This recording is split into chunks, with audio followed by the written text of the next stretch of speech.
मुझे तो लगता बहुत शिक्षित आदमी है राहुल गांधी। और मोदी तो भाई पता जिसके पास डिग्री नहीं तो कुछ नहीं। अच्छा भाई मैं अगर आपके पास आऊंगा या मैं कोई क्राइम करता हूँ मेरी आइडेंटिटी पूछी जाएगी नहीं पूछी जाएगी तो दिखाओ। सबसे बड़ा मुद्दा है आइडेंटिटी दिखाओ अपनी। भाई अगर लोग मान रहे हैं इस चीज़ को मांग रहे हैं कि भाई अपना जो तुम्हारा मार्कशीट है वो दिखाओ कितने की है कितने, तो क्यों नहीं मोदी जी दिखाते? तो दिखाई थी उन्होंने। कहाँ डिग्री दिखाई? ग्रेजुएशन हाँ तो एक बताओ मानता किसको है? जो बाहर से पढ़ के आया उसकी कोई वैल्यू ही नहीं है। अच्छा। वैल्यू नहीं है। आप अगर जाओगे आप अपने माता पिता का नाम रोशन करोगे बाहर से पढ़ के, कितना गर्व होगा कि मेरा बच्चा बाहर से पढ़ के आया। होगा नहीं होगा? और एक बंदे की डिग्री कुछ भी नहीं है जिसे कुछ पता ही नहीं है और उसे तुम और जो बाहर से पढ़ गया उसके कोई मानते ही नहीं है। अच्छा कोई मानते ही नहीं है उस बंदे। प्रधानमंत्री को तो दुनिया को पता है कि क्या बोलते हैं और क्या करते हैं। जब टेलीप्रोम्प्टर चलता है तब बोलते हैं। अच्छा। दुनिया को पता है। गलत कह रहा हूँ? और वो बंदा ऐसे ही बोलता है खुले आम खुले मंच पे। अच्छा। खुले मुंह से बोलता है। अरे मुंह छुपा के बोले ना उसे मोदी जी कहते हैं। बालक बुद्धि और बैल बुद्धि और मंद बुद्धि से भी बड़ा जो है ना भैंस बुद्धि। और वो भैंस बुद्धि जिस मैडम ने ये बैल बुद्धि वाला नैरेटिव चलाया वो है सुप्रिया श्रीनेश जी। ठीक है, भैंस बुद्धि जिसे कहते हैं ना, बात करने की तमीज है। एंकरों से बदतमीजी वो करती हैं, प्रवक्ताओं से बदतमीजी वो करती हैं। पत्रकारिता छोड़कर टिकट लेकर चुनाव लड़ी, जमानत भी जब्त करा ली, जीत नहीं पाई। और आज वो देश के प्रधानमंत्री जो युवाओं से पकौड़े तलवा दे, गैस के पाइप से, जो क्या है नाले की गैस से चाय बनवा दे, वो बैल बुद्धि नहीं तो और क्या है? अच्छा तो फिर जो जीएसटी पे महाभारत काल में जीएसटी लगवा दे, आटे को लीटर में तौल दे, आलू से सोना बनवा दे, 200 केजी स्टोव पे कोयला रख के चाय बना दे, उसको क्या बोलेंगे फिर? उसको क्या बोलेंगे? वो बैल बुद्धि भी नहीं हो सकता। बैल फिर भी ना हम लोग पूजते हैं बैल को नंदी महाराज कह के, और बैल बहुत अच्छे काम आता है हल चलाने के। लेकिन मंद बुद्धि जिसे कहते हैं ना पागल, वो पागल ही होता है। वो या तो पागल खाने जाता है या पत्थरबाजियां करता है और इससे इतर और कुछ नहीं करता। पहले तो कांग्रेस की मानसिकता नजर आती है और कांग्रेस को शर्म आना चाहिए। कांग्रेस को शर्म आना चाहिए जिस तरह से देश के यशस्वी प्रधानमंत्री के खिलाफ बैल बुद्धि का प्रयोग कर रहे हैं। अरे बैल उनके घर में खुद है, वो बैल बुद्धि प्रधानमंत्री को बता रहे। बैल बुद्धि वो प्रधानमंत्री को नहीं बता रहे, बैल बुद्धि वो 140 करोड़ की जनता को बताने का काम कर रहे हैं। मोदी जी अभी रशिया गए थे 2 दिन पहले। रशिया का सबसे सर्वश्रेष्ठ सम्मान मोदी जी को मिला। वो मोदी जी का नहीं था, वो देश की जनता को मिला है।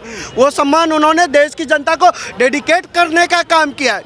मोदी जी को प्रधानमंत्री बनाने वाले हम हैं, ईवीएम का बटन दबाने वाले हम हैं। अरे साहब कांग्रेस को क्या हो गया? आप देश की जनता को बैल बुद्धि बता रहे हो। बताइए, जननायक से जब सवाल पूछा जाता है तो उठ के भाग जाते हैं, कहते हैं डरो मत, चुपचाप भाग जाओ, बगैर जवाब दिए भाग जाओ। मणिपुर पे एक बात बताइए, मणिपुर का रोना रोते हैं। 2014 से पहले केवल मणिपुर के अंदर 15 से ज़्यादा बार राष्ट्रपति शासन लगाया गया था कांग्रेस के शासन में। क्यों लगाया गया था भैया? अगर वहाँ खुशहाली थी तो ऐसा राष्ट्रपति शासन क्यों लगाया गया? वहाँ आपातकाल क्यों लगाया गया? लोगों के घरों से निकलने पर बैन क्यों था? ये इसका जवाब कांग्रेस नहीं देती। लेकिन 1.5 साल से जो मणिपुर शांत है, जहाँ शांति का पाठ हो रहा है, वहाँ आप घी में आग डालने का काम कर रहे हैं, मणिपुर को बदनाम करने का काम कर रहे हैं। Day by day, minute by minute, आज भी कल का भी मुख्यमंत्री जी का स्टेटमेंट है कि प्रधानमंत्री जी पूरा का पूरा डाटा लेते हैं। अरे साहब और कैसा चाहिए? मणिपुर जो आपके राज्य में जलता था वो मोदी जी के राज्य में बिल्कुल शांत हो गया है साहब। मणिपुर चिल्लाते हो।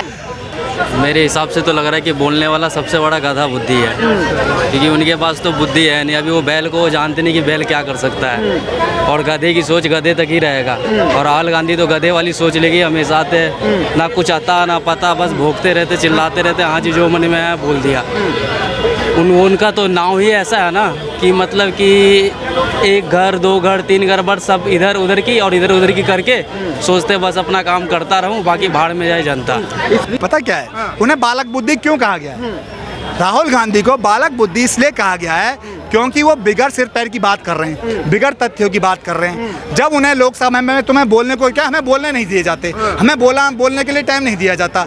जब उनको बोलने के लिए टाइम दिया गया कि तुम बेरोजगारी पे बोलो, तुम नीट पे बोलो, तो वो क्या बोले?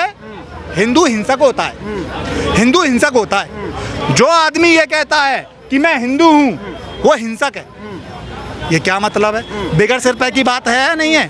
अरे तुम सारे हिंदुत्व को, तुम बीजेपी को गाली दे सकते हो, उसकी योजनाओं की बुराई कर सकते हो, तुम आरएसएस के संगठन को गाली दे सकते हो, उनकी योजनाओं की बुराई कर सकते हो, तुम सारे हिंदुत्व को ही गाली दे रहे हो। तो मोदी जी ने कहा ये बालक बुद्धि है। बैल बुद्धि जितना बोलेंगे ना ये, उतना ही मोदी जी के लिए फायदा है। राहुल गांधी और उनकी टीम, राहुल गांधी इंडिया गठबंधन के लिए सबसे बड़ी लायबिलिटी है और बीजेपी के लिए एसेट है।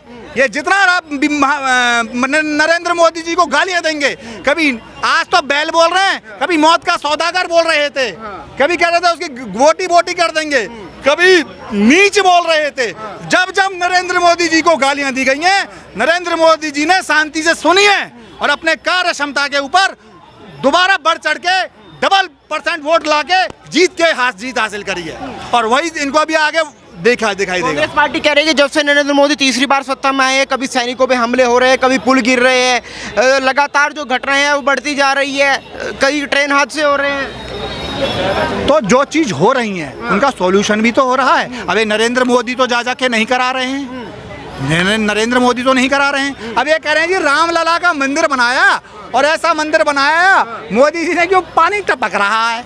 अब प्लास्टर लगाने मोदी जी तो नहीं गए थे, कहीं सीमेंट कम पड़ गया होगा, कहीं ईंट टेढ़ी पड़ गई होगी, वही कारण होता कि लूज पॉइंट हुआ होगा तो अब टपक रहा है। तो क्या लग रहा है ये जो लालू यादव ने भी कह दिया कि अगस्त में सरकार गिर जाएगी, आपको क्या देखिए लालू यादव बोले चाहे राहुल गांधी बोले चाहे इनको बैसाखी की सरकार बोले, ये सरकार तो जाने वाली है नहीं, ये सरकार तो 5 साल चलेगी। अब बताइए नीतीश कुमार जी को कहते हैं बैसाखी की सरकार है, 12 सीट लेके क्या नीतीश कुमार वहाँ पे सरकार बना सकते हैं? इंडी गठबंधन में नहीं बन सकती। अगर नीतीश कुमार को जाना था तो वो कब के चले गए होते, 25 से 30 सीट अगर उनकी होती तो वो निकल गए होते, लेकिन इनकी 12 सीट में क्या 12 सीट में कैसे वो सरकार बन सकती है? नहीं, ना तो प्रधानमंत्री बन सकते ना उनकी सरकार बन सकती। हाँ, महंगाई को लेके भी लिफ्ट जारी कर रही है, प्याज महंगा, टमाटर महंगे, दालें महंगी, नया मुद्दा आ गया। भैया महंगाई की बात करें तो आपको पता होगा पूरे देश में आज का मानसून देखिए तो माहौल गड़बड़ चल रहा है। थोड़ा कुछ समय के लिए दिक्कत होता है, 1 महीने 2 महीने के लिए दिक्कत होगा, लेकिन मानसून का मार है साहब, क्या करोगे? नासिक से प्याज आता, मुंबई का हाल देखो जाकर क्या है। बारिश को आप रोक सकते हो, मानसून हमारे हाथ में तो नहीं है। हाँ, राहुल गांधी जी अगर मानसून को रोक दे तो मोदी जी महंगाई को रोक देंगे। कहिए राहुल जी को मानसून को रोक दे तो मोदी जी महंगाई को रोक देंगे। ना राहुल जी मानसून को रोक सकते हैं, मोदी जी महंगाई को जरूर रोकेंगे, लेकिन थोड़ा समय लगेगा। यह देश की जनता जानती है। बैल बुद्धि बोलने के पीछे क्या मानसिकता दिखाई दे रही है? बैल बुद्धि बोलने के पीछे कांग्रेस की खत्म होती मानसिकता दिखाई दे रही है। आपको बता दूं, लूडो का गेम खेला होगा, लूडो में सांप सीढ़ी खेली ना, 99 पे जब सांप डसता है तो कहाँ जाकर गिरता है। कांग्रेस का वही हाल होगा, क्योंकि इन्होंने हिंदुत्व के ऊपर आवाज़ उठाई, देश के यशस्वी प्रधानमंत्री को बैल बुद्धि बोला। बैल बुद्धि प्रधानमंत्री को नहीं, देश की जनता को बोला, जो अब आने वाले चुनाव में दोबारा मतदान करने वाली है।